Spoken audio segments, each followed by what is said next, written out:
Order. Welcome to today's session of the Business and Trade Committee as we wrap up our inquiry into small business. Thank you very much indeed to our witnesses for joining us. We have this session ahead of our session with ministers because of the committee's real concern about the organised crime wave which is taking hold of our streets. So, Sal, perhaps you could kick off for us. We have heard the most appalling evidence from around the country, and we can see it in our own constituencies. What it looks like to us is that there is an organised crime wave that is taking hold of the British High Street. Can you just give us a sense from the National Crime Agency about what on earth is going on? Yeah, sure. So I think the challenge is best sort of viewed as sort of described as a pyramid. So at the bottom of the pyramid, what we're seeing are thousands of shops engaged in, kind of so-called lower level criminality. Thousands? That's right. Thousands of shops engaged in low level criminal activity? That's correct. So this is most visible in terms of the sale of small scale illicit vapes, illicit tobacco. We're also seeing that linked to illegal working and illegal renting. So, for example, renting, kind of mattresses at the back of shops. And that type of thing, and also small-scale money laundering that comes along with it. And that's not to minimise it, but it's just in terms of kind of criminality, relatively speaking, the volumes are small. For the benefit of our education, what is small-scale when it comes to money laundering? Yeah, so this would be, you've got to put it in the context of over 100 billion is laundered through in or through the UK. So with a UK footprint each year. And that's the National Crime Agency's estimate.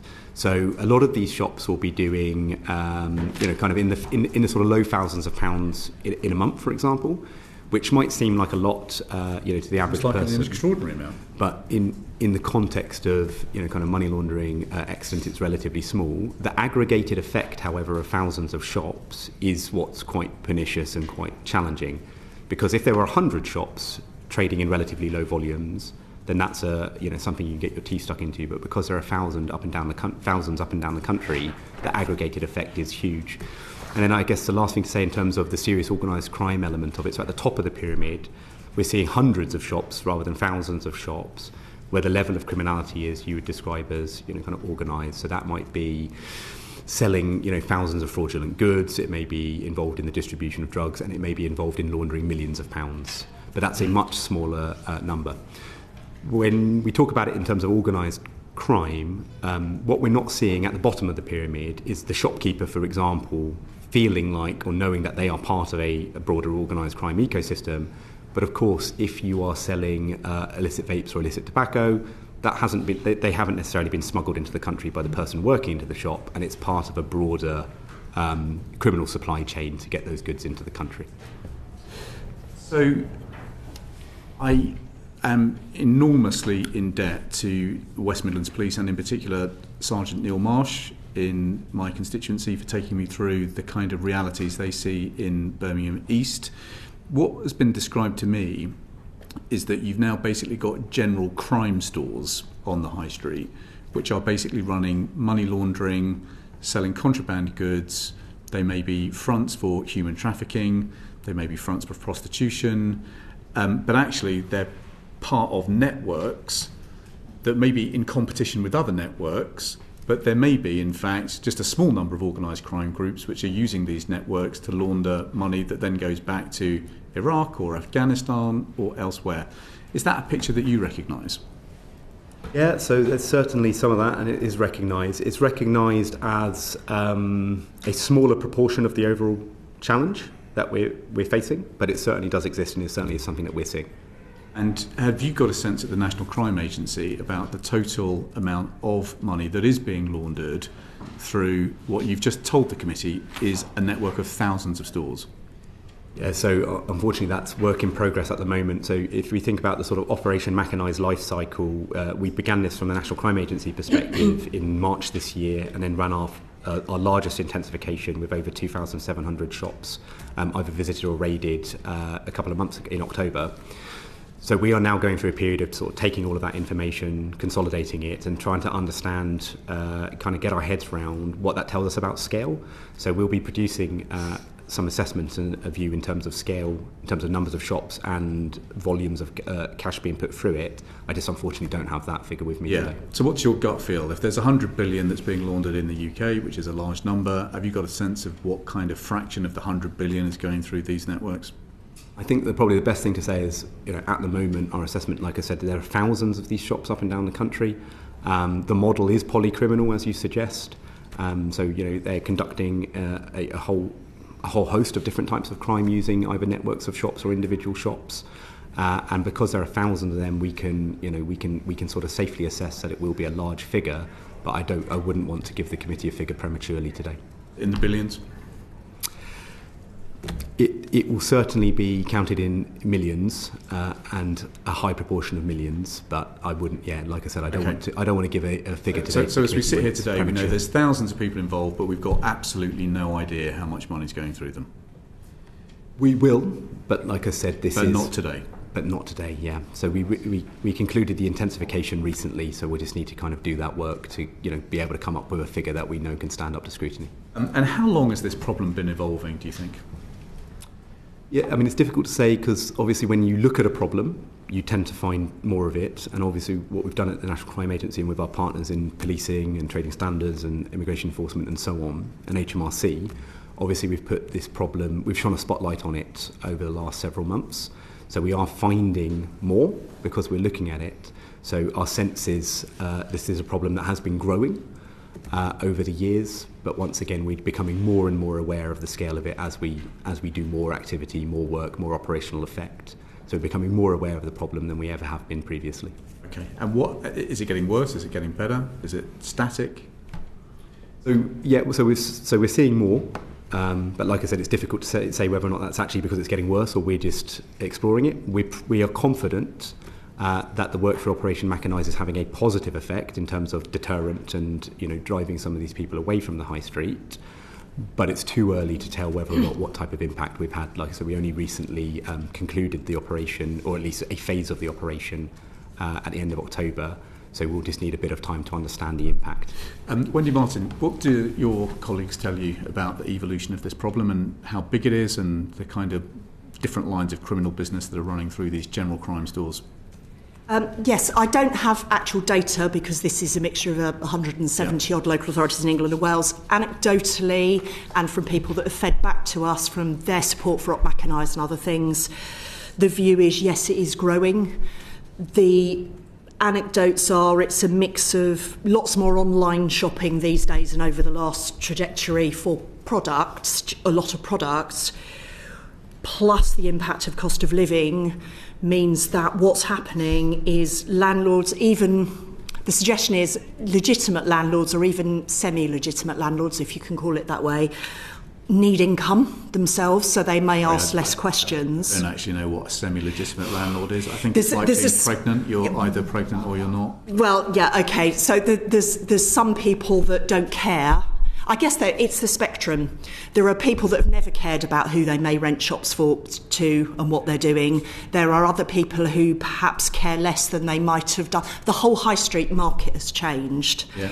And what's being seen on the high street is almost all of the new premises that are going into vacant shops are seeing through Op Mechanise takeaways, mini markets, these, I've said, polycriminal stores that sell all sorts of things. There's been a huge focus on tobacco and vapes, understandably, but there's also things like illegal foodstuffs and cheap, unsafe products, gas, counterfeit, everything.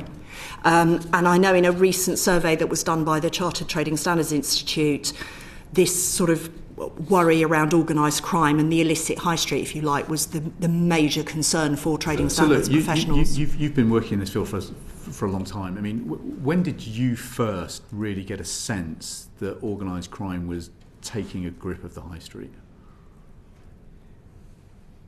I don't have specific information on that. It has What's your own sense as a professional? When did you start worrying about it for the first time? I guess as a professional, you've always worried about it, but it's become significantly more of a worry, I would suggest, in the last 5 years. And particularly as more funding's been, it's as Sal said, the more funding that's provided to look at a problem, the more problems you find. Yeah. So councils have focused a lot more on the illicit tobacco and illicit vapes. Yeah. More resources has been provided, and it's a big priority for most local authorities because of child and health protection. Yeah. The more you look, the more you find. Thank you very much. Matt Weston. Just on that, you said 5 years, Wendy. I think many of us, I'm sure, have been sort of sensing this has been going on for quite a long time. There's been a lot in the media about this particular topic, which I think has raised public profile and concern for it. But Sal, when you were talking, when did it really hit your radar? And when did you... Mackanise, you said, happened in the spring of this year. What action was taking place before then? From a National Crime Agency perspective, it's not. So this is not our traditional area of focus. It was really. Is it? Yeah, so this is a sort of hyper-local problem in terms of the impact that it has, because it's affecting a local high street, it's affecting a community. Obviously, a National Crime Agency, we're a national organisation with a limited local footprint. Obviously, what we do is we work with our partners in policing and trading standards and HMRC and agencies with a local footprint. And this was a case of effectively those are partner organisations with local footprints talking to us and saying, okay, we feel like this is a big problem. And then obviously doing some of our own kind of national research, so using things like financial intelligence, national financial intelligence, to start kind of pulling at that thread and seeing the potential scale of this issue. I think it was quite evident that this was international crime gangs several years ago, and was there just no interest or no priority for this? Yeah, no, I wouldn't say there was no interest. I think this is one of those ones where it probably has existed for a while, but these are, complex investigations when thinking about the transnational element of it, and also understanding that as part of the broader problem, that is a small fraction in terms of what it is that we're seeing, and the overwhelming majority of the issue here that we're seeing is not what we would consider, kind of high-level serious and organised crime threats. It's the aggregation, as I said, when you add all of these. Kind of so-called kind of lower-level criminality. When you add it all up, then that was the problem that actually hit the National Crime Agency's radar, and why we decided to set up the Mackanise partnership alongside our partners here today, but also policing, HMRC. That decision was taken when? When did the Mackanise partnership get established? It got established in March this year. Quite staggering, really.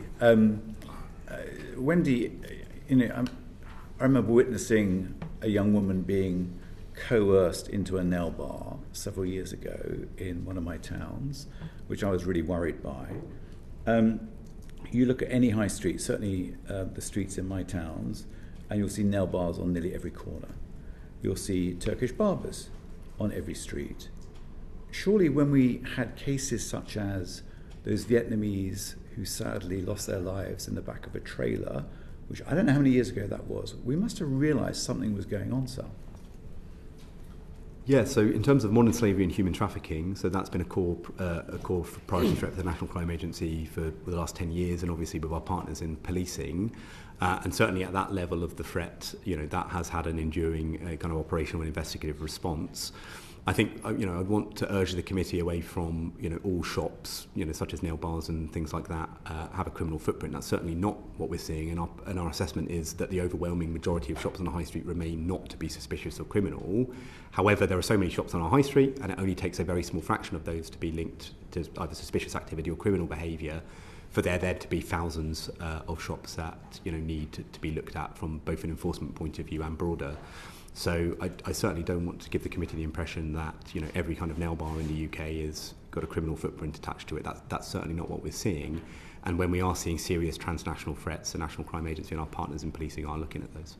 I understand that, but I think if you speak to the Hairdressing Federation, or whatever they're called, or the beauty groups, national associations, they say it's pretty obvious what has been going on for quite some time. Wendy, how do you think the agencies are working well, and where particularly have you got evidence of them working well locally? I think we found the partnership working is really crucial because from a trading standards perspective, we're almost in quite a support role with this, because some of the higher level things around labour abuse and exploitation, modern slavery, clearly we report in, we share intelligence if we find it, but it's not something for us to take forward. I think it does vary local area to local area because it does depend on the resources available to trading standards and the local police. A lot of the time trading standards cannot act without police support in certain of these areas because of the risks associated, both to officers going in but also to the people inside the premises. Has that been a challenge over recent years? It has been a challenge in pockets, not everywhere, but in particular areas you will have places where, and it's not just the high street, to be honest, that's something trading standards experienced before. There are certain sites you wouldn't go on because there's known to be weapons or whatever. And in your estimation, how many more trading standards staff do you think you need compared to what we have currently? I mean, as a percentage. Trading standards lost about 40% in the lot of people since about 2011, 2012. I think that data is out there. So if you wanted to 40%. 40%, yeah. So if you wanted to reinstate the service to where it was in 2010, that's what you're talking about. Current budgets across England and Wales, the totality for trading standards, I think it's about 100, no, sorry, is it right? My head, I've just looked at the data. About 120 million is the total amount. There's about 2,200 full-time equivalent trading standards staff across England and Wales. They're quite small services, but actually investing in trading standards itself, whilst very welcome and would obviously assist, will only assist in tackling this kind of problem if it's mirrored with resources available from police, HMRC, Labour Abuse Authority, immigration, because it's that partnership that enables you to tackle these sort of supply chains, as it were, that because it's not just what's going on in the shop itself, it's how the workers and the product is getting in and how the money's getting out. You'd argue that actually the investment in resources in these teams more than pays for itself against the revenue we're losing against these illegal sales. Intuitively, I would say yes, but I have to say to the committee I don't have data. I'm sure HMRC would be able to provide that kind of data around legitimate tobacco revenue and what is lost and what isn't lost. Thanks. Just your take on this scale question. So Sal's just told the committee that there are thousands of these organisations. There's 7,000 high streets in Britain, so that is potentially one of these general crime stores on every high street. What's your sense of the scale? Do you have a kind of a different take on how big this problem is? I don't have a different take, no. I think NCA are better placed because they've also got all the data coming up from what trading standards found in organised. So that's in Griffiths. Thank you, Chair. Just for the record and just to get us all to the same place in terms of understanding and knowledge, both Wendy and Sal, you've been talking about what takes place on the high streets.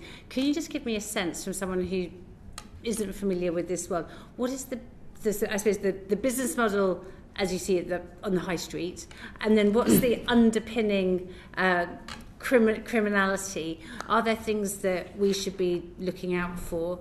Could you just, I suppose, educate me just to the basic level to start with? That'd be really helpful. Thank you. Are you happy if I start on the basic high street and then you can pick up further up the chain with that? Sure. So, I mean, if we're talking about a convenience store that has been found to be, it might be selling illicit tobacco, it might be selling illicit vapes, it may be selling I'm sure colleagues on the committee have seen things like the American candy stores, which is a lot of illegal food additive. There's all sorts of cheap electrical goods that might be unsafe, all of that kind of stuff.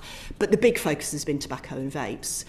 So officers will go in, and it is changing, and this is something we have seen over the last 12 months, is before you would go in and there would be a shop full or half a shop full of tobacco and vapes where literally the officers would pull it off the shelves into the crate, seize it, take it away.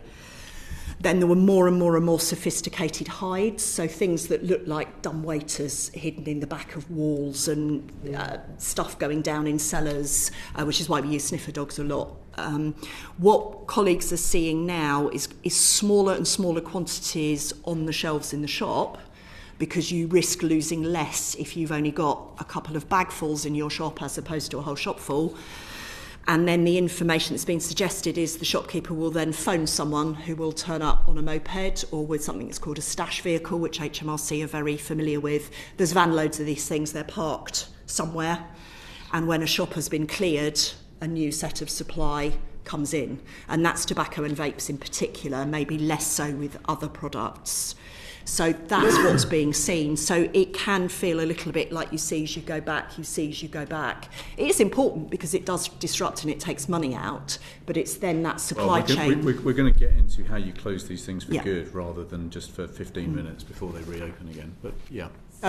So yes, and then it's what happens because trading standards, where these are individuals, that's very much then a police role in terms of that supply chain and further up. You're also seeing nitrous oxide. You're seeing money laundering, as we've discussed. We're seeing use of ATMs, I think, to launder money as well, I'm told. I'm not directly aware of that side of it, but I would not be at all surprised. Sal, do you want to round out the picture? Yeah, so I can't comment about the ATMs. It's not something that I'm personally aware of. The other thing that we're seeing, certainly at that level, in terms of the volume level, is also immigration offending as well. So people working in these shops with improper paperwork to do so, and that's why immigration enforcement have been such a key partner throughout Organised. And then at the top of the chain, in terms of much smaller proportion, it's similar offences but at larger scale. So instead of seeing sort of tens of thousands of pounds being laundered, it's, our inference is it's more in the, kind of hundreds of thousands and in fact millions in some cases as well. And tax evasion is obviously another. I was going to say, I'm going to hazard a guess they're not fully paying their taxes. No, so certainly not. So in terms of volume, if you think about it as a sort of polycriminal model, every offence is happening at a small scale, but because no one offence is essentially kind of showing itself out as requiring a really robust enforcement response, every offence is at a low enough scale to not, either lead to a criminal justice outcome or a heavy fine or something along those lines. Yep. So in those cases, it's a lot of small-scale money laundering and tax evasion. Entirely cash-only operations? No, not. So we call them cash-intensive businesses. It's a bit of a misnomer. So a lot of them do accept either credit card or bank transfer. Okay, thank you. And Aldridge? Thank you. I'm very aware in my high street in Western-super-Mare and Whirl of the impact of cuts to public services in these areas. I think one of the things I see all the time is a kind of whack-a-mole. So whenever the new priority comes in, and then something else will grow.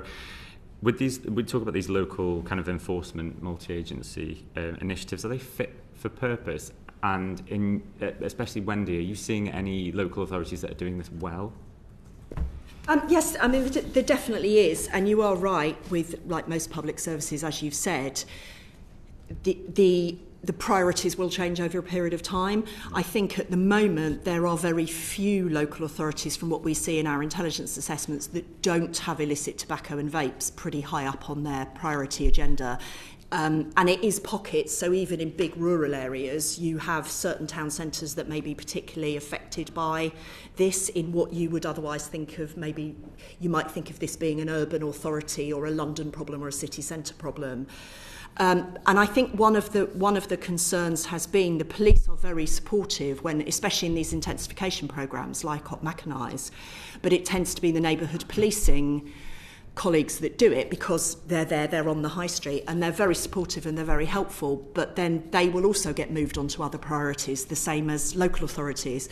So it's the question, intensification programmes do work very, very well, and NCA have done a really good job in leading up Organised, but it's a different question if you want ongoing focus on this all the time. It's nobody's day job, basically. Yeah. Yes. Yeah, okay. Sonny Kumar. Thank you, Chair. So coming back to you, Sal, you said there's thousands of businesses up and down the country that are trading illegally. Where's this in your priority list? So if I was to do a pie chart, where would high street crime be at in that pie chart? Yeah, so from an NCA perspective, cash-based money laundering is a really high priority for us, and that sits on our strategic action plan. It is something that we've been looking at for a long period of time. The National Crime Agency is a relatively small organisation, like I said, with no local footprints. There's about 5,600, 5,700 of us. So we work with this coalition of organisations to deliver effect locally. obviously what I can't say is speak on behalf of, we worked with over 50 organisations for Operation Mechanised, so I can't speak on behalf of where it sits in their priorities. Where was it, in terms of your priorities, where would that be? Yeah, so it's sat within our cash-based money laundering priority, which is one of our. We have a small number of illicit finance or economic crime priority threats, and it's one of them. So it's high. I'd describe it as a high priority for us, but we don't. How many other high priorities have you got, Sal? In the National Crime Agency, well, we work across all serious organised crime threats as well. So organising. We're trying to work out whether this is like one of 100 high priorities you've got, or is it like one of 3? Yeah. So in economic crime, it's so illicit finance. It's one of 3. So we prioritise high-end money laundering, cash-based money laundering, and technological enablers. Okay, so it's a top 3 priority for one of your divisions. Correct, yeah. So, and that is for the money laundering aspect of it as well. So what we don't do, and this is why we work with trading standards and other partners, obviously we have, the National Crime Agency has no role in terms of, contraband goods on the high street, so we work through the partnership to deliver effect in that way.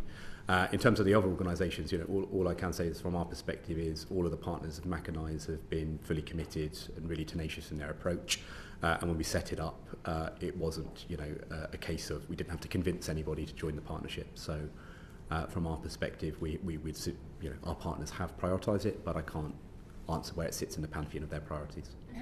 Who leads on this? Because so many constituents of mine say to me, crime's a big problem on the high street, and they won't say, they're not sure who that person there is that you should be reporting this to.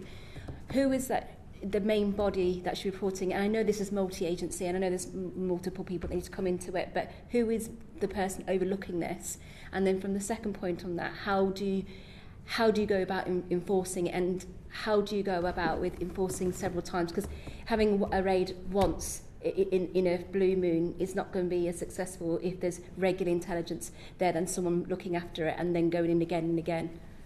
Yeah, so just to answer in reverse order, we've over 2,700 strikes in this phase of the operation, over 920 people arrested, over £10 million seized.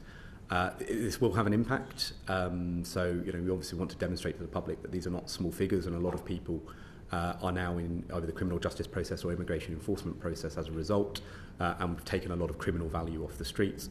I think it was £4.5 million illicit cigarettes, hundreds of thousands of vapes taken. So it has an impact, and is one of the largest concentrated law enforcement operations of this kind ever. So so it will have an impact in terms of where do people go. So if they suspect crime on their high street, it's their local police force, it's not the National Crime Agency. But what we set Operation Mechanised up to do was to provide that, effectively a sort of, we have a joint coordination cell for this work to really provide some sort of central kind of top-down national impetus and momentum to get the whole system around the country, from national, regional, local, to start looking at this issue. So yeah, if your constituent suspects criminality on the high street, it's, Operation Mechanised is not a reporting body, it's not an entity, it's something that we stand up within the organisation and build a partnership around, so it's still the local police. When we heard from the City of London police, who are taking a lead on this across the constabularies of our country, they said that this issue barely scrapes into the top 10 of their priorities for most police forces. I mean, that must be a real problem for you if you're trying to mobilise some people on the ground to actually take this problem apart. So yeah, I mean, look, the police have, like all law enforcement agencies, grappling with multiple priorities, and they certainly have those with, violence against women and girls agendas, various other things. So I don't want to, we've got 43 forces that all have individual chiefs and PCCs and, set a range of priorities. All I can say really is, as I stated before to the committee, which is we've not found it difficult at getting people to sign up to this partnership. And every police force, well, almost every police force in the country had a physical presence on the high street throughout this period. Who's in charge then of pulling these operations together? I mean, who sort of takes the initiative in saying, right, I know what we're going to do this week. We're going to close down all of these thousands of stores that are money laundering and ruining the high street. Yeah. Who presses the button? Go. So for Macanise, for phases 1 and 2 of Macanise, and like I said, Macanise is an ongoing endeavour, so it's not that we've done it and it's ended, it's still continuing. But for the first 2 phases, they were led out of the National Economic Crime Centre in the National Crime Agency, but with National Police Chief Council as our principal partner, and effectively we run it with them as a sort of joint operation. So we make that decision together. So say I am a PCSO in Ward End, and I see all kinds of bad behaviour going on the high street, and I think, hang on a minute, it's time we did something about this.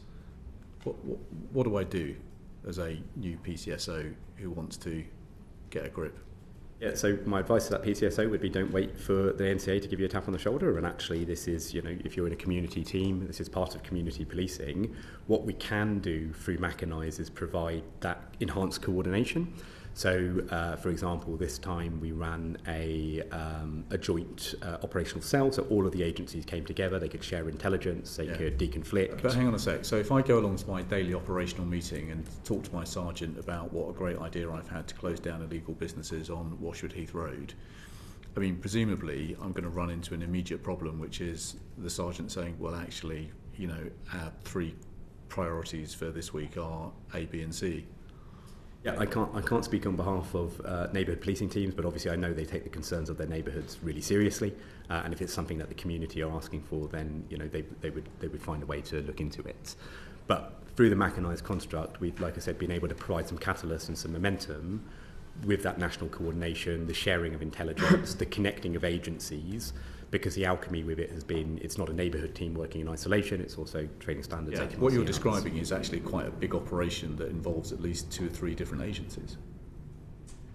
So nationally or at a community level? Well, at a community level, if I'm a humble PCSO trying to get a grip of Washwood Heath High Street, I mean, how am I going to pull together HMRC, border agency, trading standards, and whoever else I need to get involved? So those, those contacts are there in place, and there's a lot of, be that through, kind of joint shared services, for example. Some councils will have these constructs in place already. They'll have multi-agency. Some or all? I'd be confident in saying all of them have a version of a multi-agency forum where they can catalyse this type of activity. Obviously, that may look different with regional and local variances, but I'd be confident in saying they all have a multi-agency forum. Thank you. So, did you say to Sonia how many illicit cigarettes were seized? Yeah, I think it was 4. I think it was 4.5 million. 4.5 million. Let me just double check. About 4.5 million, yes. Roughly. So in 2024, 13 billion cigarettes were sold in the UK, according to HMRC, and the HMRC thinks that 10% of cigarettes sold in the UK are illicit cigarettes. They say that, though, having had a 44% decline in the number of duty-paid cigarettes sold between 21 and 2024. So whether 10% is the real number or not. In reality, you haven't seized that many in comparison to the amount of illicit cigarettes on the market, have you? No, as a fraction. So we've been clear from the beginning, and in terms of the results of Operation Macanise, this is not a problem that we're going to solve overnight. No, but 4.1 million as opposed to 1.3 billion isn't we're not going to solve it overnight. It's we haven't really got a grip on it, is it not? Yeah, so once again, I can't, in terms of illicit tobacco, the lead agency for that's HMRC. I know it's something that they prioritise and take seriously and are working on, but I wouldn't want to speak on their behalf in terms of... I'm going to move on to how we solve this problem with Mr. Madders. Okay. Sounds like I've got the solutions. So I attended some raids with the local police and other agencies over the summer, and lots of illegal stuff was obtained, closure orders sought. Those shops are now open. Makes a bit of a mockery of it all, doesn't it? What do we need to do to deal with this on a permanent basis? You want me to pick up? I've got, if it's okay with the committee, I'll pick up. So we have some suggestions around closure orders that have come. So there's a number of different elements to this. The first one is in the areas that are 2-tier local governments, where you've got counties and districts. Trading standards sits at county council level, but county councils cannot apply for closure orders directly. This has always been an issue, so they have to go through the police or district councils. For something like mechanised, not a problem, but if you're trying to do routine closure orders, so we would very much like to see those powers be given to county councils. There's also problems over time limits. Both they have to be within into court, as I understand, between 24 and 48 hours from you going into the shop. So a colleague in Swansea gave us an example. They did a lot of raids on a Friday evening in a high street in Swansea because they knew the shops only opened on a Friday evening and only sold to people they knew. So they went in with police and other partners on a Friday evening and then they phoned the magistrates court out of hours service to try and get 9 closure orders on a Sunday. Was not ideal and caused problems for the courts. So there's something about a longer period of time to seek the court approval. And also initial closure orders, I believe, are only for 3 months. So as you've said, they reopen. We would like an extension of the time, and there could be thresholds for that to ensure it's not misused, if it's a repeat offence or something.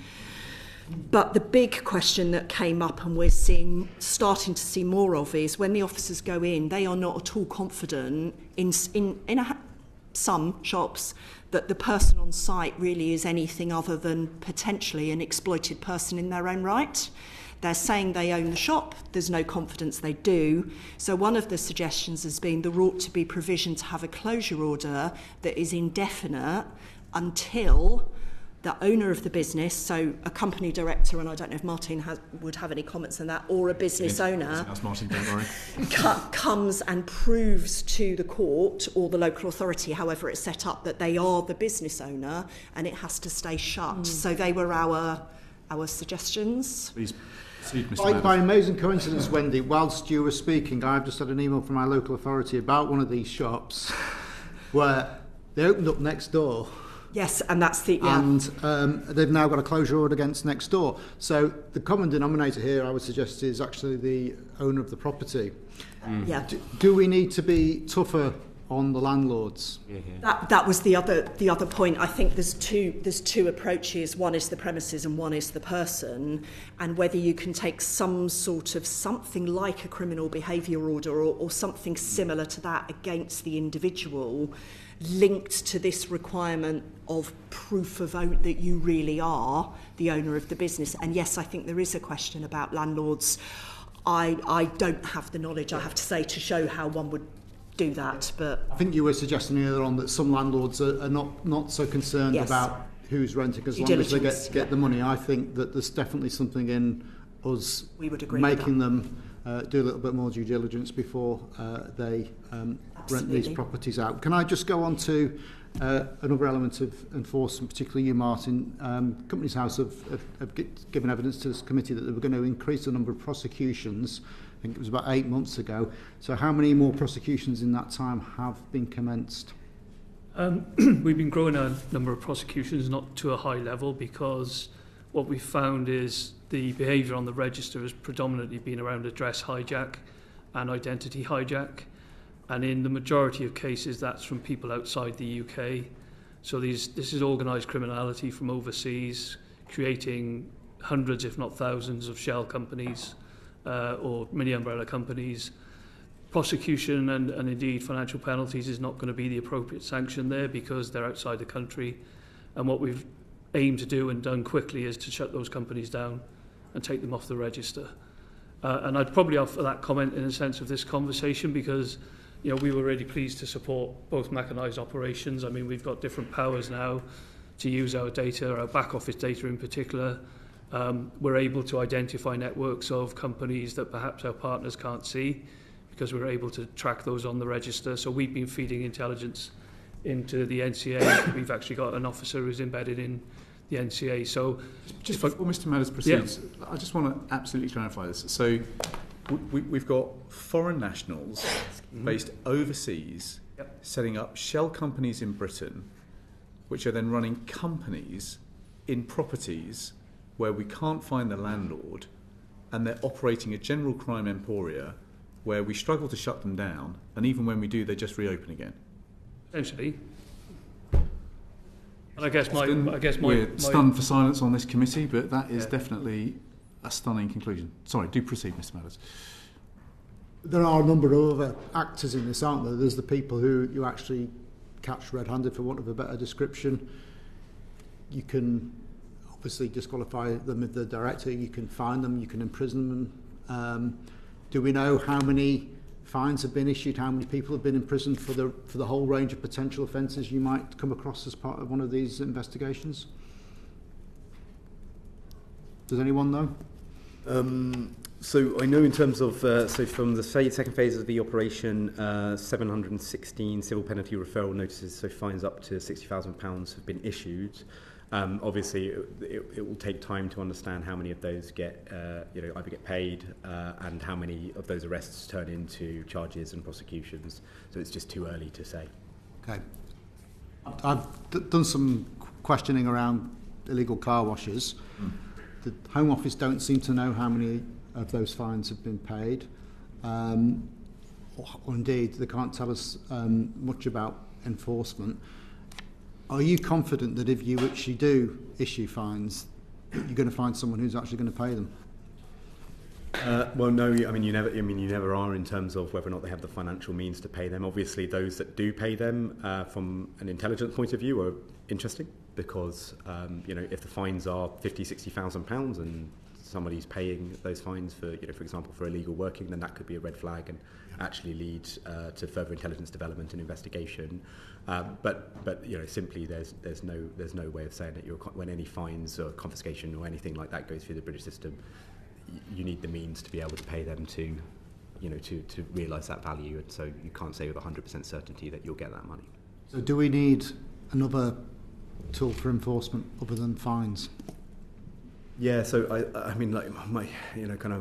what I'd really stress to the committee is that enforcement has to be seen as just one component of a broader issue. We certainly can't enforce our way out of this issue in terms of the scale. Like I've already said, thousands of these shops, some low level, some very complicated. It needs to be part of, it needs to be seen as a subset to, kind of broader be that economic rejuvenation or other types of policy work.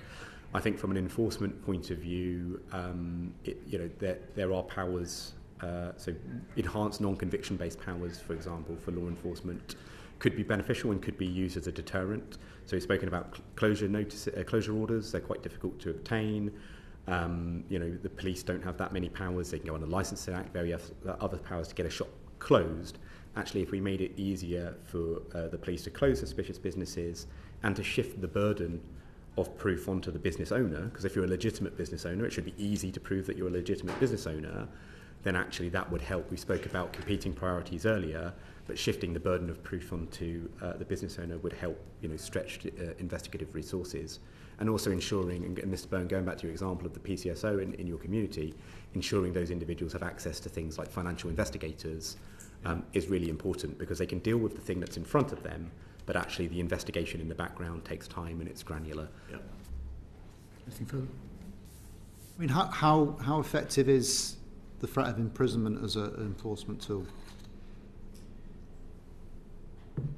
I mean, as far as that's it, it's in the eye of the beholder, but obviously we would say that the threat of imprisonment is a credible deterrent. However, we know that at the levels that are being transacted and that can be proved in terms of criminal benefit, obviously if you're able to prove somebody laundered a small sum of money, then it would be very unusual to get a custodial sentence for that. Okay. Just one further question before we run out of time. So what is put to me in Birmingham is that even when you get directors struck off at Companies House, basically a new company is very quickly set back up with a cousin or a relative who is then the director for the company that then either reopens in the same premises or indeed in, as Mr. Madders has described, the shop next door. I mean, Mr. Swain, how do we equip you with more power or resource to fix that problem? Yeah. So I think one of the key measures that's come in last week is ID verification. Yeah. So we now are requiring any new company to go through verification. Everybody on the register in the next 12 months will have to verify their identity. It's interesting, even in the week since we launched it, you're seeing a different trend in incorporation. I mentioned the overseas issue. We're seeing a decrease, for example, in the last week. I'm not to say that's going to be sustained, but we might see it in the longer term. I think that's where our own intelligence capability comes in, the ability to link either addresses or what is non-public data like payment details. So sometimes people aren't really that clever and they use the same payment card. So a disqualified director will use a payment card to appoint a family member. We're able to see that. We know it's the payment card, the IP address of a disqualified director. We can take action. What is the action you can take? So we can expedite strike off of that company within 28 days. Okay, on what grounds? On the grounds they've made a false statement on incorporation. Because the person of significant control is actually not... Any false statement on incorporation, this is the beauty of the law change for us. In the past, it took us 3 months to take a company down a strike-off path. If they make a false statement on incorporation and we can prove it, we can strike that company off within 28 days. Okay. It's a very swift power. So Wendy, from your experience, is there any further power or resourcing that you think is needed in Companies House to try and take out the dynamics of this problem? I think, as Martin said, the ID is perceived to be a really important one. The other concern, but I have to say I don't know whether this changes in the change regulation, but was the ability for company directors to backdate resignations. Yeah. So they could backdate their resignation from a company board to prior to when offending took place. And that was, to be fair, that wasn't in relation to illicit high streets. This was a problem in relation to doorstep crime, but I'm sure it's across the piece. So that was a concern, but I don't know if that's been addressed. Al, any other powers gaps or resourcing gaps in Companies House that you want to bring to our attention, based on your experience of alt mechanised? Yeah, so I'd say Companies House, like local authorities, it can be a really strong preventative tool.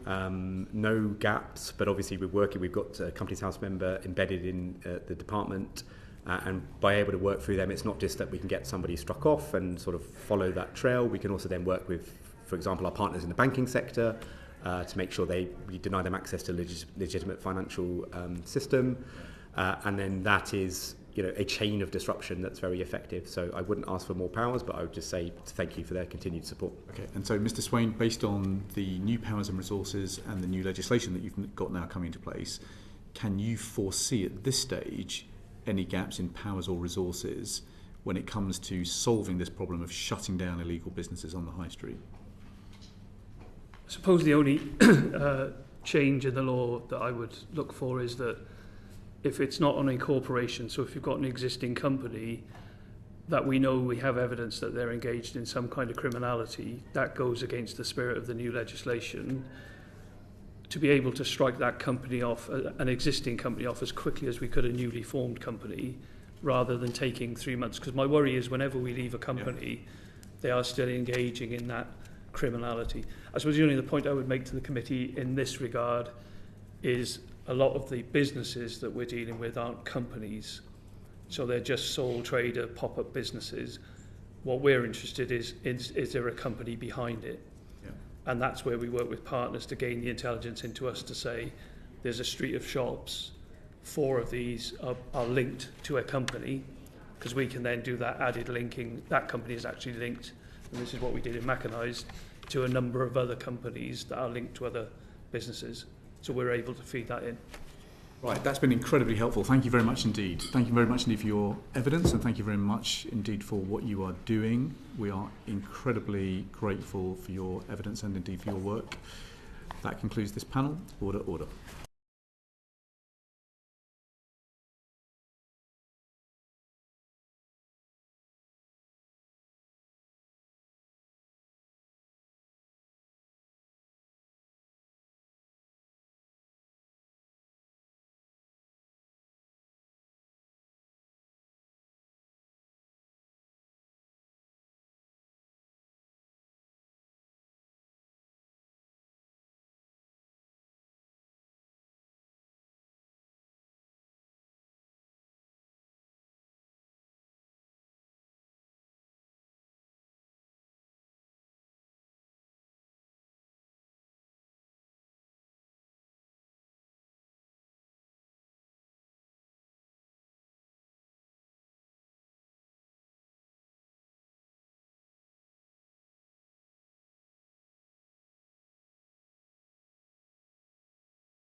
Order, order. Welcome to this second panel in today's hearings as we wrap up the Business and Trade Committee inquiry into small business. Minister, grateful for your time this afternoon, and you've brought some officials with you. Thank you for that.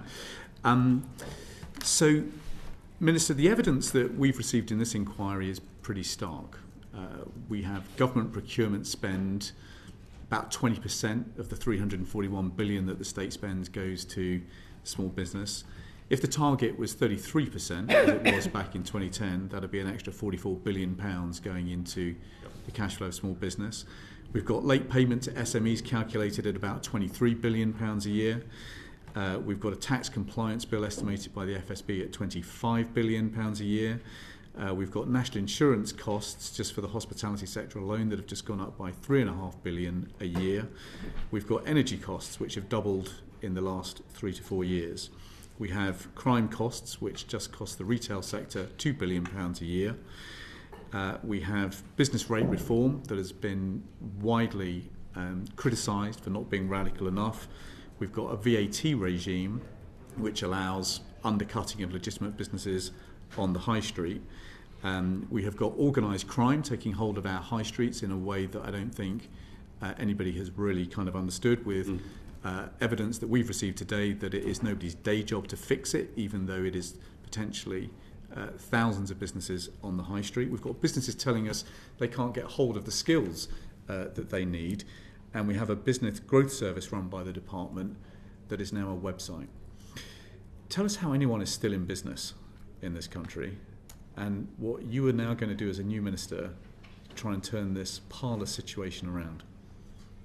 Well, thank you for that introduction. I mean, for me, this is in many ways a dream job. I ran my own business for nearly a decade, and there's an element of catharsis to working through so many of the challenges, including the ones that you have just expressed. I think the thing to say is, in addition to all the challenges you have just outlined, we have in the stock of going on 6 million small businesses in this country, with businesses that have been through an extraordinary amount over recent years, whether that's from the financial crisis, austerity and stalled living standards, the pandemic, the war in Ukraine. We've got a great analysis of the problems. Yeah. So what we just want to zero in on, just but I was saying is your priorities for fixing it. I was saying that as a sort of introduction to say we also, as a result of that, have a stock of businesses that are extraordinarily resilient and adaptable because they have been through so much. And what we have now is an opportunity to systematically work through all of those barriers that they are facing. So what are you going to get done in the next 12 months? Well, we've started with the small business strategy and on the implementation of that. We've just finished our consultation on late payments, which you raise, which is an extraordinary cost on business, not just in terms of the money that it takes out of businesses, but in terms of the time that it takes. We are working to make sure that there is more money put into businesses through procurement, as you say, but also through things like the British Business Bank. Are you going to stick to the 20% target, or can that go up? Well, the thing about the 20% target, as you say, is this is on procurement. Sorry, Chair. Yeah, we inherited that 33% target that not only, as you say, wasn't met and was down at 20%, but was actually going backwards. We were actually spending less on SMEs than we were 5 years before. So it's about trying to make a step change in the culture within government, but also the ability of SMEs to take advantage of what for them is a £400 billion opportunity. So we're doing an extraordinary amount to try to progress that. And we're cutting red tape. I know all governments promise that they're going to cut the regulatory admin burden, but I think you've already seen in the last few weeks from this government about £250 million being taken away from the regulatory burden, particularly on small businesses with the changes to to corporate reporting. So we're working at pace to make sure we are actually delivering those on are this the cross-government top three: strategy. late payments, procurement, and red tape. Those are the three priorities at the top of your list. I think that would be the ones that I would be most excited for, but also feel with a sense of urgency around. Matters. Good afternoon. How would you say the Procurement Act is going to support SMEs?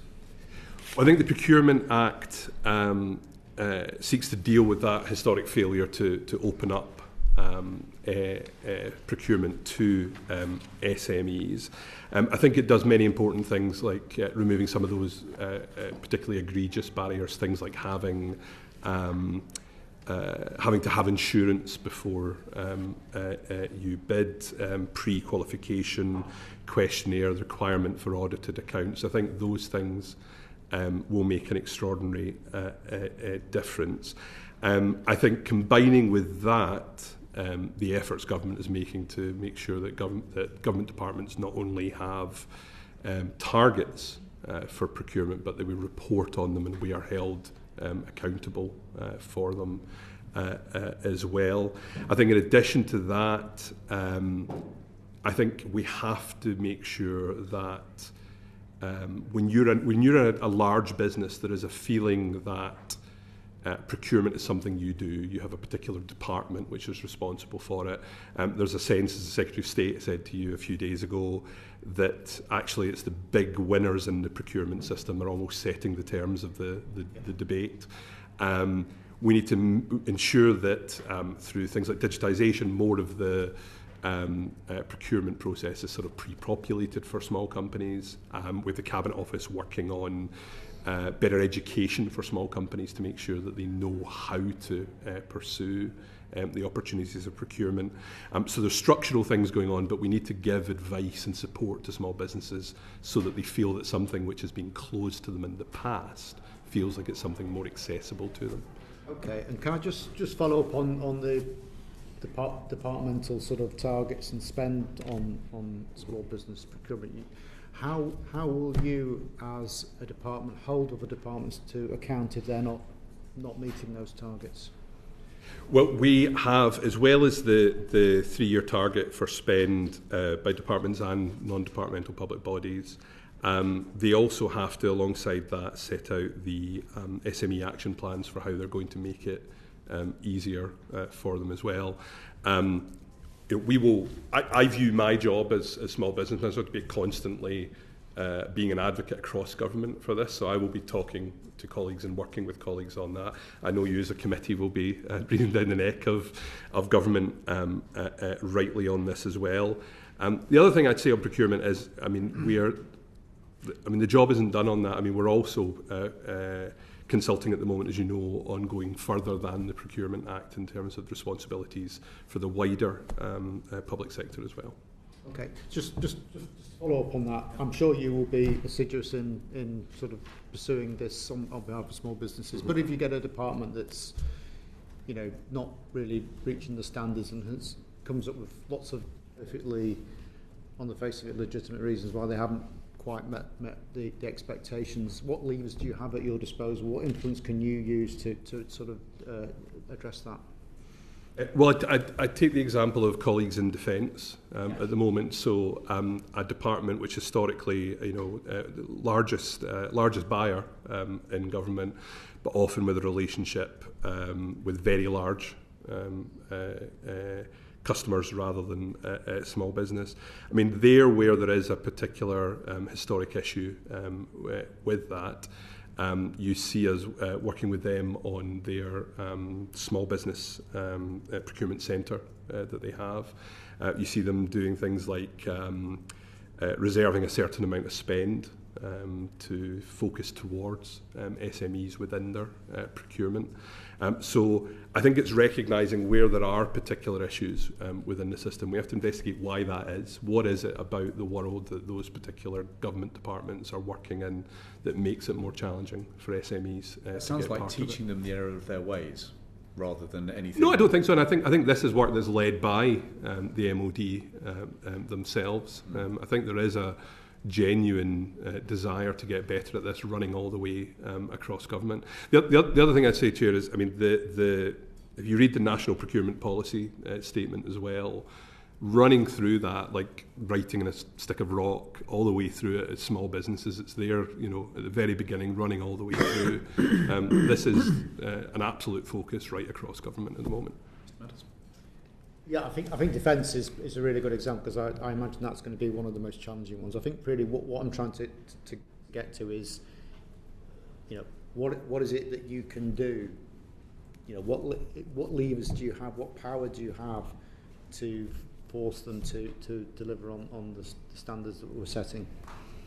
Well, as I said, I mean, partly this is about the publishing of the targets and the reporting on them every year, and so there's an element of transparency here.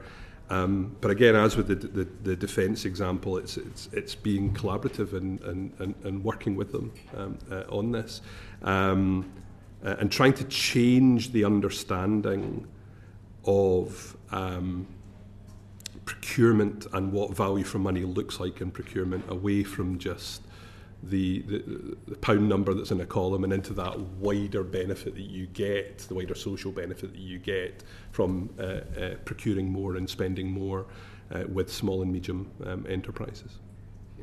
Thank you. Can I just check, is the target 33% of government procurement to go to SMEs or 20%? So we are asking government departments to set their targets. Right. Yeah. And the aspiration is? I would have to get back to you on that. Thank you. Mr. Aldrich. Thank you, Minister. So small businesses in Western-super-Mare and Wirral are telling me they're struggling to maintain their reserve operating costs. They're trying to balance the need to save with the need to invest. It's really harming growth in places like Western-super-Mare. They don't know where to invest or how to invest, or even if they've got the capital to invest. One of the big things that's causing problems is late payments. We know that that you're not planning to introduce late payments legislation until 2026. Is the voluntary code and the reporting requirements enough? No, it's not, which is why we are consulting on this at the moment. I mean, as the Chair said, I mean, the enormous cost to the economy on late payments of about £11 billion is only part of the story. I mean, 133 million hours of staff time spent chasing late payments. And I know I mentioned sort of this job being cathartic at times. I mean, I think back to roughly this time of year a few years ago when I was owed tens of thousands of pounds from a supplier. And with them, I don't think that was a deliberate strategy to try and keep their cash flow going. I think it was just the indifference of a large institution. But it was an excruciting name and shame experience. Them. What's that? You should name and shame them, Minister. Well, I will. I'll not abuse my my position. But I think the thing I would say in terms of the code, we've obviously replaced the prompt payment code with the fair payment code, and that's more than just a sort of name change. The new code has to have to get the kind of gold standard or the silver standard or the bronze standard of payment practices. You have to give more evidence than you did before. Unlike before, you have to reapply for it. So there is more of a sense of it being I think a more credible test of your payment practices. I mean, in the past month, we've seen in the Financial Times concern about late payment legislation being watered down. I just wondered if you could comment on that. So I saw that story too, and sometimes when you see stories in the press, you can work out what the sort of provenance of them was, and that one I simply couldn't. There is a real determination in government, I think evidenced by the fact that the Prime Minister was there for the launch and was so enthusiastic around the proposals that we have with late payments. And aside from all the sort of detail of the legislation when we bring it through, the aim is to try to change that power relationship between small companies and big suppliers. Okay. And that won't be done if there are sort of loopholes within it. Thank you. Thank you. Joshua Reynolds. Thank you, Chair. Minister, in the last decade, 83 million phone calls to HMRC have gone unanswered. Yep. Is that acceptable? No, it's not. I have been the small business person on the phone, and it's incredibly frustrating when you just simply do not have enough time in the day to run your business at the best of times. I mean, the FSB reckons that small businesses spend about 44 hours and £4,500 on dealing with HMRC a year. What I would say is, if you look now, we're at 84% of calls to HMRC being answered. That's still millions of phone calls going unanswered. That So is, last year, for example, it was over 6 million went unanswered. That is still shy of the 85% target, but when you consider that we inherited 66% of those calls being answered, it does show progress. Well, the numbers from the House of Commons Library don't quite show those exact same percentages that you've shown. So 23-24, 77% of phone calls were answered. 23-24, 24-25, it was 80%. So those numbers don't quite add up properly. But an 85% target is still going to mean 3 or 4 million calls a year not being picked up. Are you comfortable with 3 or 4 million people phoning HMRC each year and never getting a response? Of course not. And so will you change the target? That's what. Well, these would be a matter for Treasury ministers. But what I would say is there's £500 million being put into HMRC at the moment to improve that. A huge and important part of that will be moving from about 3/4 of interactions with HMRC happening in the sort of digital space at the moment to getting to 90% in the future. And that is happening at a pace. So in the last quarter, for example, there were 650,000 new sign-ups to the HMRC app. So we're seeing, I think, a pretty rapid move to a more efficient, quicker, accessible service from HMRC. There are obviously millions of people across the country, small businesses and individuals, that will never be able to use an HMRC app. And HMRC themselves have said that as an organisation they're quick to investigate wrongdoing, but they're difficult to contact for advice, and that undermines trust and confidence. That's in the HMRC Transformation Roadmap 2025. Yep. So having an app is all well and good, but if between 3 and 4 million people at your target cannot get through when they pick up the phone, you're undermining trust and confidence, aren't you? Yeah, and I would say I think the vast majority of small businesses are desperately keen to pay what they owe, and it is at times far too difficult for them to do that. It's also bad news for government because about 60% of the tax gap is small businesses. If the majority of small businesses are keen to pay what they owe, and it's difficult for them to do that with the target that you have got as 85%, are you going to change that target? So as a government, you are not accepting 3 or 4 million calls going unanswered each year as the government's aim and ambition? Well, as I say, and it's a sort of inevitable thing slightly of being a minister responsible for small business, but having to work with lots of other departments. The matter of targets that are set will be for Treasury ministers. But again, just to say there is an extraordinary amount of investment going in to try to deal with the issues you raise. Let's put the question a different way. Do you think it'd be a great idea for you and the Exchequer Secretary to agree a pathway to getting closer to 100%? Would that be a good idea? Of course, I think it's target should also be always be a floor rather than a ceiling in terms of your ambitions. Yeah. Mr. Reynolds, anything further on that? No. Dan Aldridge. So we are blessed in this country to be an island nation, so lots of coastal communities all over the place. I represent Western-super-Mare, so hospitality and tourism industry is huge for us, but we know that they're struggling, and lots of the small businesses that speak to me talk about the VAT system inhibiting their ability to grow. Do you accept this, and have you discussed this with the Treasury?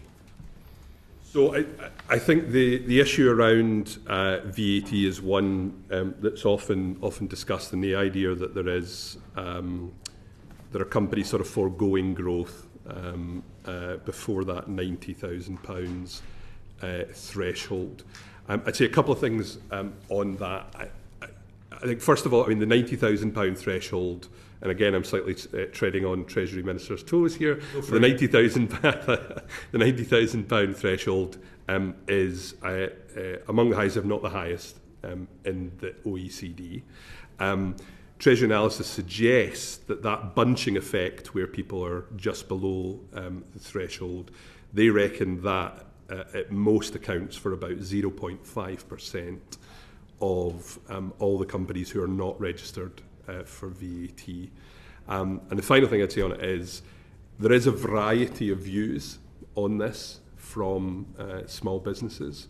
You have some people arguing for the threshold to be higher. You have others arguing for it to be lower, for example, within the beauty sector, because they have a suspicion that people are using the tier system to avoid VAT. So I would, again, it's a matter for Treasury Ministers, but there isn't a clear consensus amongst business on this.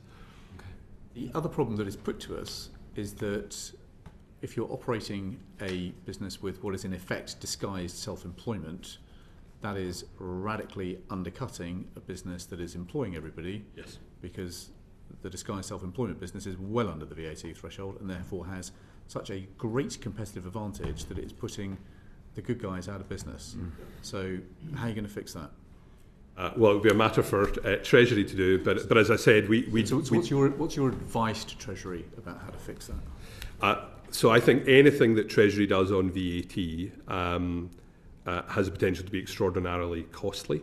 It raises about £180 billion a year. But a different approach would be to drop the VAT threshold really low so that actually you could have a level playing field. Absolutely, but then you're into a situation where you are potentially raising taxes on lots of other businesses who are not you could have a tapered who are not system. performing the kind of avoidance. But I think if you have the and again, it's a matter for Treasury, but if you have tapering, that adds to the complexity as well. So I understand. My advice to Treasury would obviously be behind closed doors, but it would be about making sure that, in seeking to deal with particular issues, we're not creating other problems. I mean, just for the purposes of our inquiry, is this something on which you are going to discuss with Treasury options for reform, or is this basically just in the too difficult bucket? I don't think this is a live conversation at the moment. Yeah. Mr. Matters? Yeah, just to follow up on the sort of bogus self-employment issue, and it's a far wider problem than VAT registration, as we know. We've had evidence from the hair and beauty sector in particular, but there are lots of other sectors where this is becoming more of an issue, and it is about creating level playing field.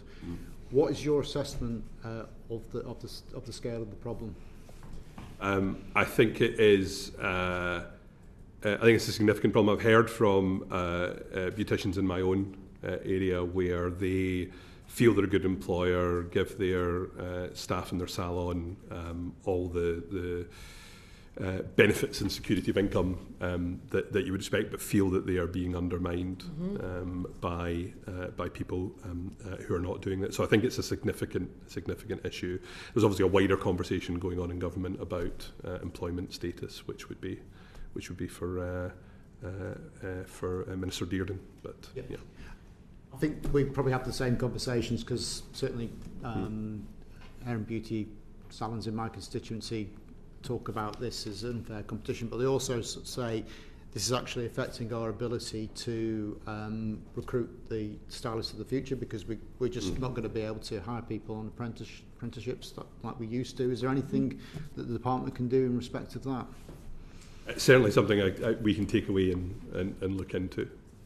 Okay. Thank you very much. Let's go to Alison Griffiths and the Thank you, Chair. Business rates. Indeed. And what I would also like to say is that, at a time when businesses are actually complaining that this government is adding more and more cost and regulation, including the Employment Rights Bill, it's actually really disappointing to hear that reducing those costs isn't part of your top three.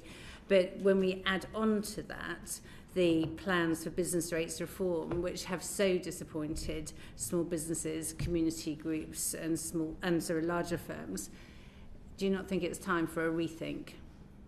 Well, I think reducing regulation was one of my regulatory costs was one of my top three.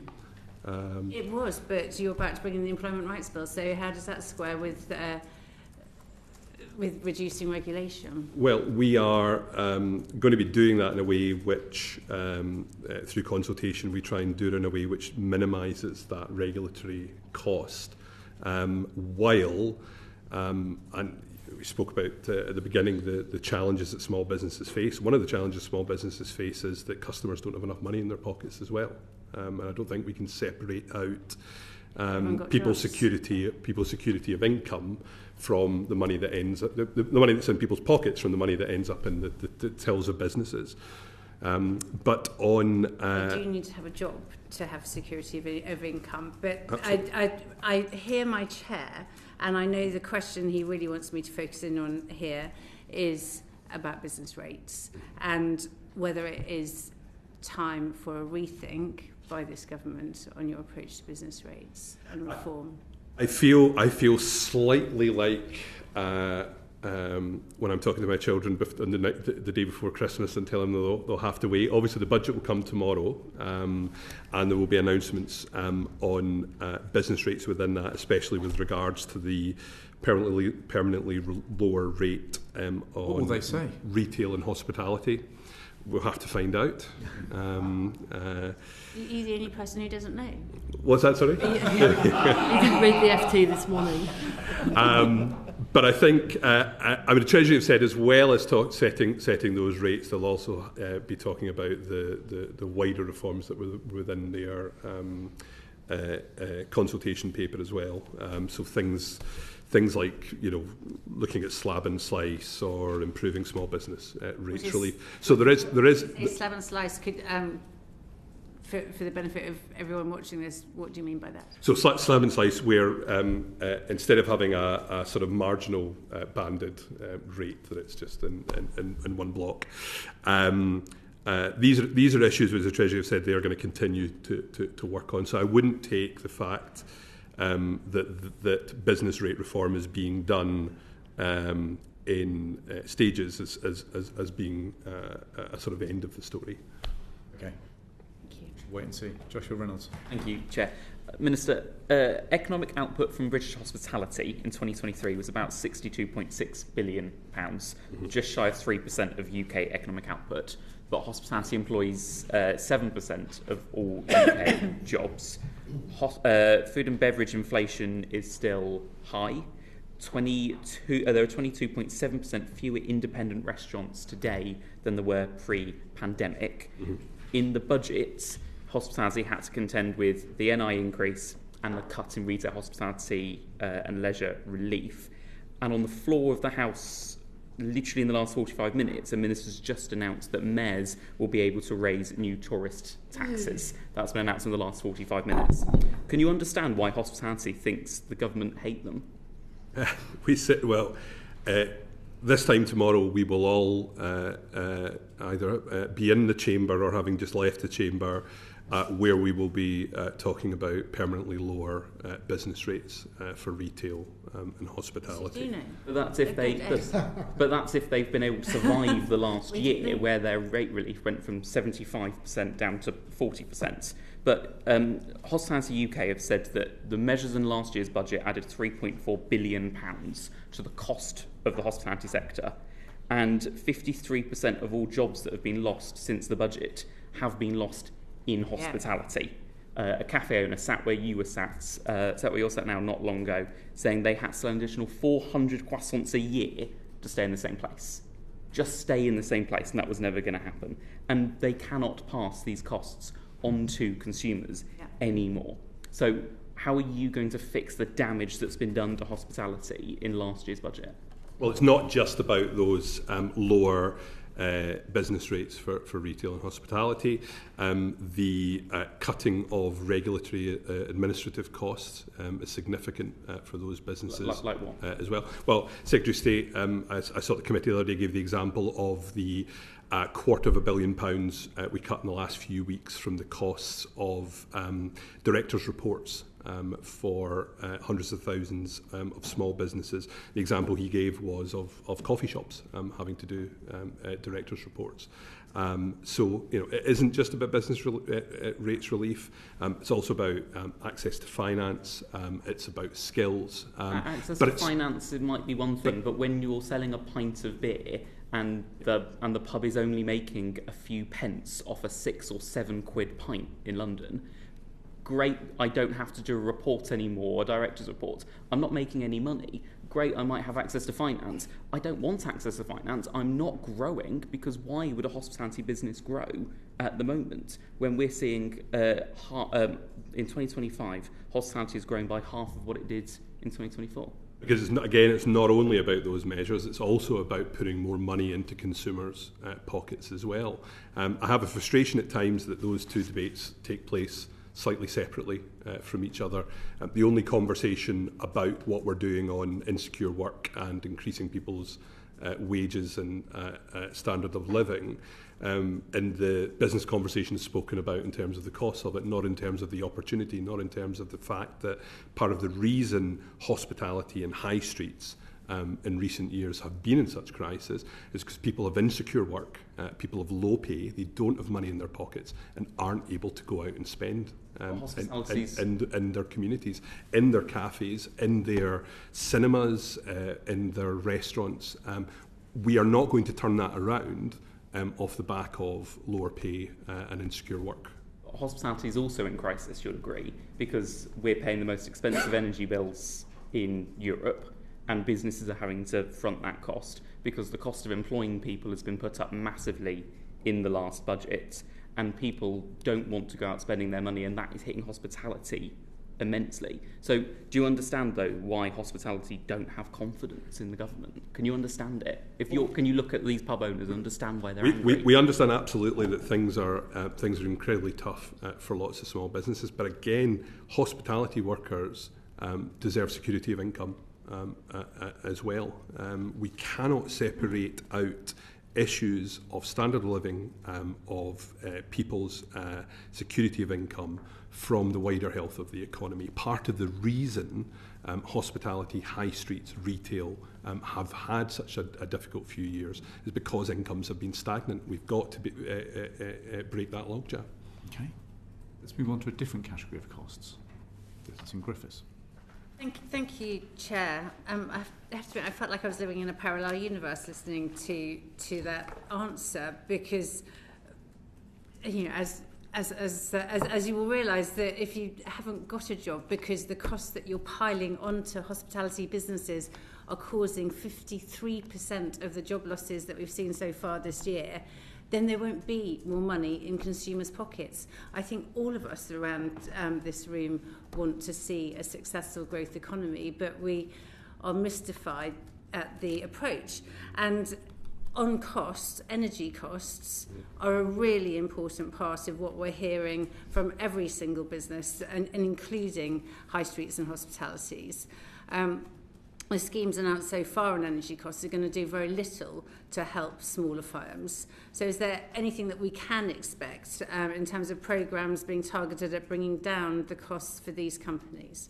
Well, I think I would challenge slightly what you say, because the whole drive of the government towards net zero, towards getting off of the volatility of fossil fuels and the higher prices that has left us with, is about lowering bills for all consumers, including small businesses. So including the workers in Mossmoran?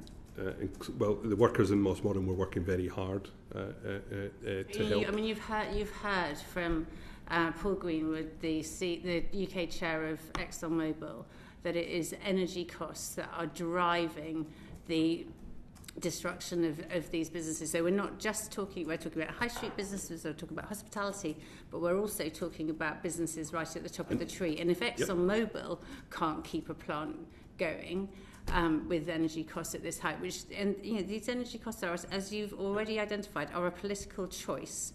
Well, under the previous government, we had occasional interventions to deal with the problem, but no attempt to deal with the cause. What is the strategy for bringing energy costs for small businesses down? Small business. Now? So we have, for the larger businesses, we have the BIC scheme, which the Secretary of State spoke about yesterday. Across the piece with smaller businesses, things like the market review that Ofgem is undertaking, which are aimed to help all bill payers, is there. We have, through the UK Climate Hub, a whole suite of advice to help people make energy efficiency gains. There are things like the boiler replacement scheme, which lots of small businesses don't know that they are eligible for. And within the £5 billion Pride in Place funding, there was, amongst the list of pre-approved interventions, one of those was about energy efficiency and measures to cut budgets for businesses. But ultimately, the answer to this, as it is with households, is to fix the long-term underinvestment in the energy market that has left us with unacceptably high energy costs. I mean, if Sarah Edwards were here, she would also ask you a question about energy brokers and the lack of any plans to regulate energy brokers. Are you going to sort that out?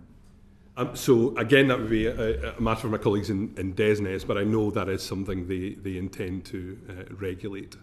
Energy brokers can be helpful to small businesses.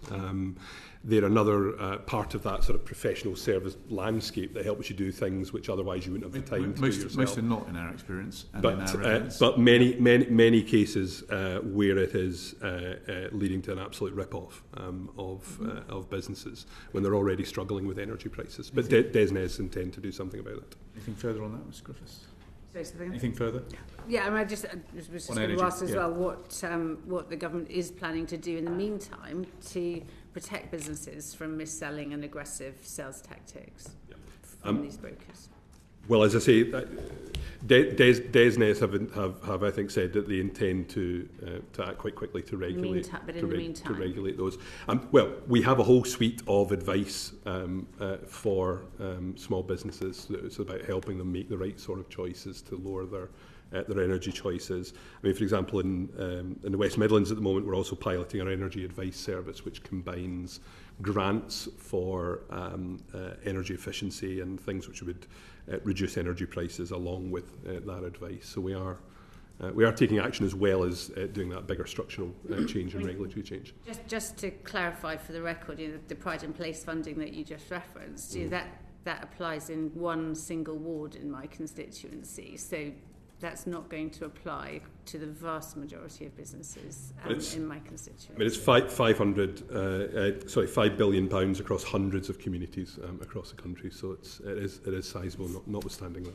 Right. Sorry, Ms. Batch, Thank you very much. Yeah. And staying on energy for a moment, the impact of Rio 3 on non-domestic bills is estimated to be between 5 to 10% from April.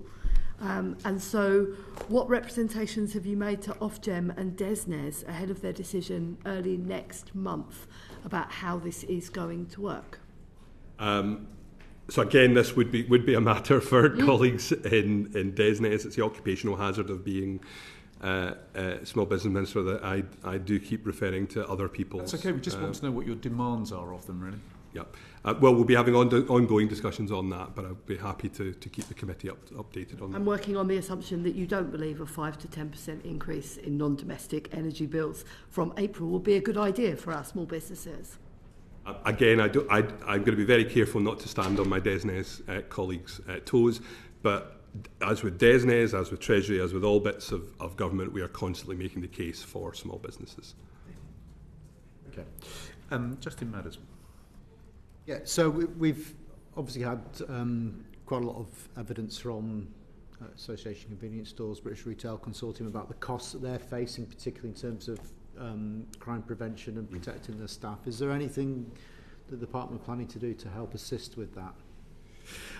So I think that I know you've just had the session on the sort of higher end crime. This is obviously something that is primarily led by the Home Office. For our part, I mean, we're working in coordination with them on tackling retail crime. I think in addition to what Home Office are doing in terms of, making the assault of a retail worker a specific crime, removing the sort of £200 get out clause in terms of it being a summary offence for shoplifting. In addition to that side of things, which is about sort of law enforcement, I think it's important to remember this is about, as well as crime incidents themselves, it's about how people feel about their high streets, and if they see their high streets with lots of empty shops or with bogus shops springing up in amongst them, that has as much an effect on people's feeling of insecurity and lack of safety in an area. So I see very much the support we're giving to high streets, and in terms of regeneration as well, working with colleagues at CLG, as all being part of a piece about making high streets places that feel safer, more comfortable, more welcoming. And can I just follow up on a totally different type of crime, cyber crime?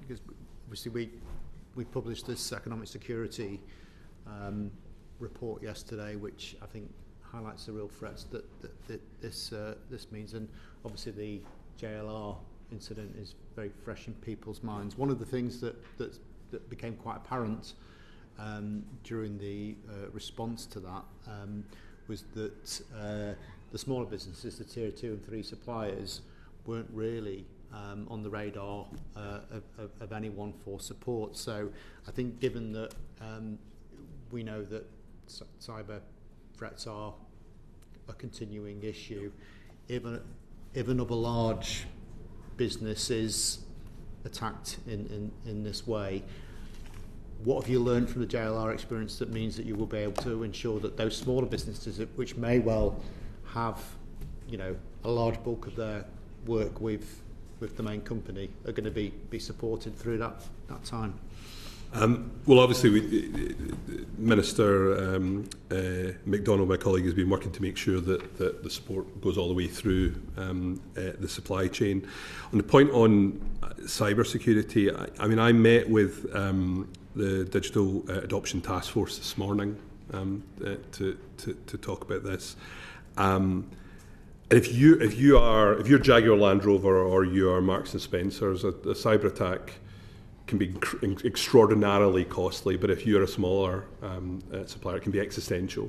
And we've recently written to small businesses, encouraging them to take up the support that's there, so that they can take advantage of the help and advice we provide on cybersecurity, the free help and advice we provide on that. I think the other thing to say is, whether it's cybersecurity or it is e-accountancy software or e-invoicing, we need to get small businesses into a place where they see engaging on these issues as being a growth opportunity rather than another obligation, something else that's on their to-do list. We know that companies that adopt these digital technologies can have a 22% growth bonus off the back of it. And that's partly from protecting themselves from these challenges, but also from opportunities that they discover.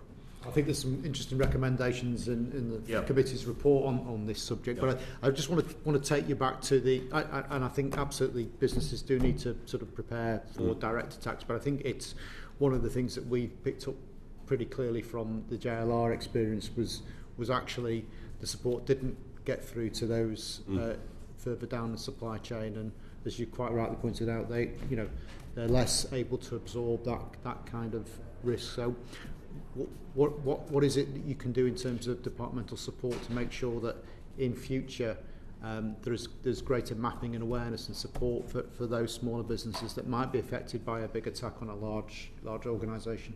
I think that's a really important point. And I mean, I know you're very aware of the work DBT does in terms of industries in distress. I think there's a strong argument that you're making about sort of preempting that and having a proper mapping of supply chains and vulnerabilities there, which I'm very happy to take away and work with Minister McDougall on. Thank you very much. Just before I bring in Sonia Kumar, let me just check one thing. So you'll have read, no doubt, the Home Office letter back to us, which arrived at the unseemly time of just before this meeting. But the Home Office says that investment in security measures is not a Home Office lead, and so they can't comment. The challenge that we have here is that if a business invests in security measures, the risk is it then inflates the rateable value of the business, and so actually the business rate bill will then go up. This letter from the Home Office effectively washes their hands of that problem. How will you go about helping solve that problem with the Treasury? I've not seen that correspondence. I'm very happy to look at that. Yes, I'm sorry that your colleagues provided it so late. We did ask for it yesterday. No, sure. I'm very happy to go away and look at that. But I think you make a good point, which is we've got to make sure that investing in these things is something that's seen as being, on the right side of the column. Thank you. Thank you. So I'm going to do two lines of inquiry. So 20% of businesses in the UK are run by females. There was no mention of women in the SME strategy. Why is that? I think it's a good point, well made, and perhaps something that we need to review. I think there's maybe sometimes an assumption that women are often better represented at the SME level than at other levels of business. So maybe there was an assumption that it was in the share price. But I know you know, because I sat and listened to your 10-minute rule bill on this subject. Across government, we are working to try to improve the support and the accessibility to advice for women entrepreneurs across the piece. And quite a lot of women have micro businesses. How are you going to support women actually expanding those? And what support mechanisms are you putting in place to encourage more women to actually open businesses? Yeah. So there is the £100 million investment in female-led funds through the Invest in Women Committee, who one of the first meetings I had after I was appointed. The British Business Bank is doing a lot of work to make sure that the finance that they underwrite and increase access to is more available to not just women but other people who are underrepresented within the entrepreneurship Given the unfortunate omission that Sonia Kumar has highlighted, maybe before we wrap up this inquiry, you might feel moved to write back to us, possibly in response to Ms Kumar's bill. Can I hand over to my official, who I should say I wasn't there during the writing of this, but Isabel was, so she can. There is a reference to this in the strategy. Okay. In the unlocking access to finance. In the SME strategy for. Okay. Yes. Which is the reference that the minister just made. It does talk about underrepresented entrepreneurs, of which women is one category, also disabled people, also people from ethnic minorities. So all of those are in that chapter. You might reflect on just providing a fulsome answer to that point before we wrap up the inquiry. That would be terrific. Very happy to. Thank you very much. Let me just bring in Dan Aldrich. Thank you. Considering the need to develop skilled workers across our country, SMEs now must engage with a number of organisations, so local skills improvement plans, Get Britain working plans, local growth plans, technical excellence colleges, construction skills mission board and clean energy jobs plan. In your view, is it clear where they should go to meet their workforce needs? No, it isn't always as clear as it should be. Access to skills is consistently rated as one of the top barriers to growth. We are obviously investing an additional 1.2 billion to try to try to deal with that. We are putting in place all sorts of new, more flexible training products for SMEs. But if you don't know where to go to access that, that's no use. I think you'll find the business growth service, so the new business advice service that we've launched, I think it's so much clearer at signposting people where they should go to address particular skills needs. So you, I don't know if anyone in the committee has spent much time with the new business growth service website, but if you've sort of given up on business support online from government before, which many people would have good reason to have done, I mean, you enter in your business type, your turnover, your location, and you get really tailored signposting. And again, it's all about sort of saving people time and getting them closer to that thing that will make the difference to their growth. I think it's just a plea from the SMEs that I've spoken to most recently is pare back, bring back some clarity to the system, and then iterate from there. No shiny new things. Just do one thing and do it well and iterate it is what they've told us. So I mean, Skills England are working hard to try and simplify this. I mean, things like the simplification around V levels and things like that, where instead of having hundreds of different, confusing options, that we try and narrow it down so people can find the assistance they need. Thank you very much, Chair. SMEs tell me that the process for getting an apprentice in is too slow, too cumbersome, too bureaucratic, and they feel like giving up before they get to the end of it. So what are you going to do with colleagues in the 2 other departments that are now responsible for this? Yep. To make sure that it is a reality for SMEs to get apprentices in? So I'm glad you said that it's responsibility of 2 other departments before I got to it. But I mean, you're absolutely right in terms of the how people reporting that they feel it's a sort of cumbersome process. Some of that, I know that colleagues in those 2 departments, for example, ensuring that there's a sort of single digital place to do that, and that information is pre-populated and all the rest of it, so it becomes a faster process. I also think some of it is acknowledging that not every time is it going to be about an apprenticeship. So the short courses, for example, are incredibly important, giving people other options to find the things that they want. But yeah, as I say, I know colleagues in DWP and DFE are working to try to achieve exactly what you're outlining. Thank you. Finally, John Cooper. Thank you, Chair. You mentioned the business growth service, and the business support picture is quite a thicket of a variety of layers and levels.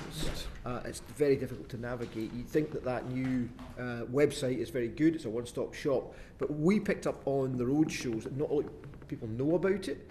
So I wonder what assessment you've made of how successful it's being in terms of people picking it up and actually taking it and running with it. And then what plans, if any, you have to go further? Is there anything else coming down the line? You've got a shiny new website, fantastic. What else? What have you done for us lately? Yes, so I think it's a point well made, and look, a lot of people will have perfectly understandably have given up in the past when they've been searching for information in the government space, because they end up jumping from website to website and it just feels exhausting. You don't have time, so you let the opportunity go by.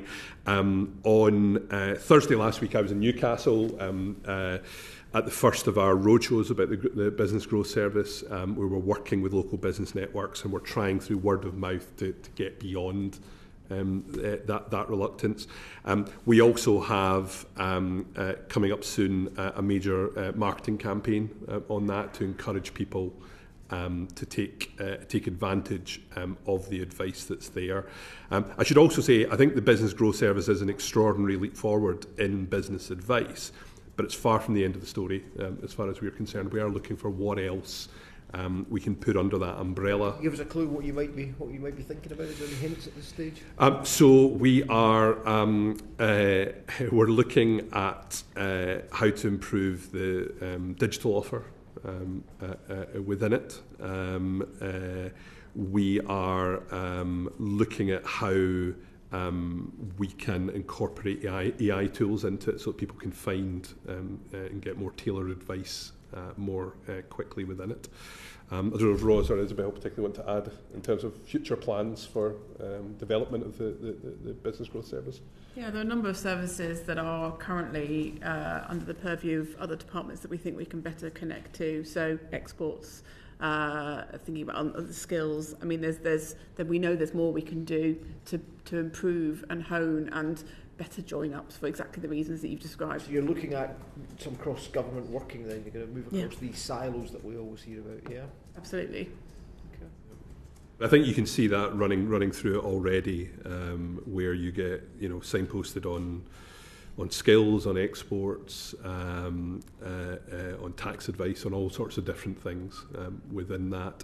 And as Ros was intimating, a lot of the advice that has been elsewhere that has been valuable to people is being built into it. As well. How are you going to mark your homework on this? I mean, are you going to have metrics on how many people are taking this up? Are you getting feedback? How are you going to know that it's a success or not? So there's certainly the feedback so far has been extraordinarily positive. Again, I'll turn to Ross perhaps for on metrics for the performance.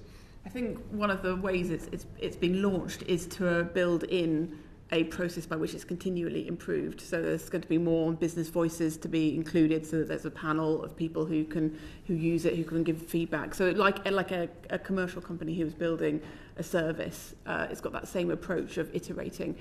So we knew when it was launched that was the kind of the sort of base level, but it's been continually improved. So obviously we track users, but I think we're kind of more interested in the point you described about the quality of the experience and whether they actually felt that it gave them more confidence to access the services as opposed to simply giving them information. So you can look at the number of users, but that is only one sort of indicator. So I think we're really interested in that depth of understanding the user, and the roadshows are a really good way of doing that, but there are other ways that we're doing to try and sort of build up, because it's such a diverse audience, obviously the SME audience, and they obviously have very different needs. So we have to be conscious of one version might not work for someone else. So it's a continuous iteration. Okay, I think we're quite interested in that data as well. So perhaps we could have a think about how we exchange and scrutinise that data for you. Great. That brings us to the end of our time. So thank you very much indeed for your evidence today. How will we judge your success in 12 months' time? So we are. There is what I view personally as success, and then there's what we're measuring. As a department, we're going to judge your success as the Minister for Small Business. So first of all, I think on delivery. On those 200 odd commitments within the small business strategy, are we continuing to work at pace to deliver those?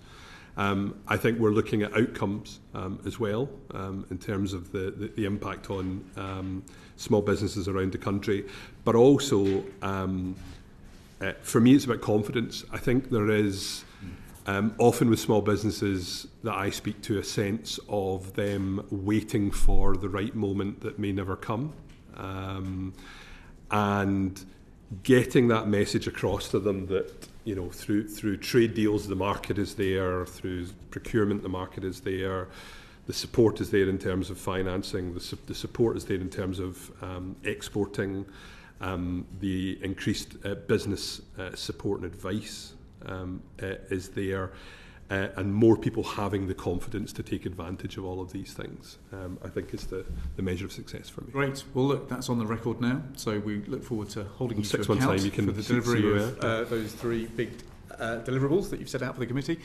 That concludes our session today. Order.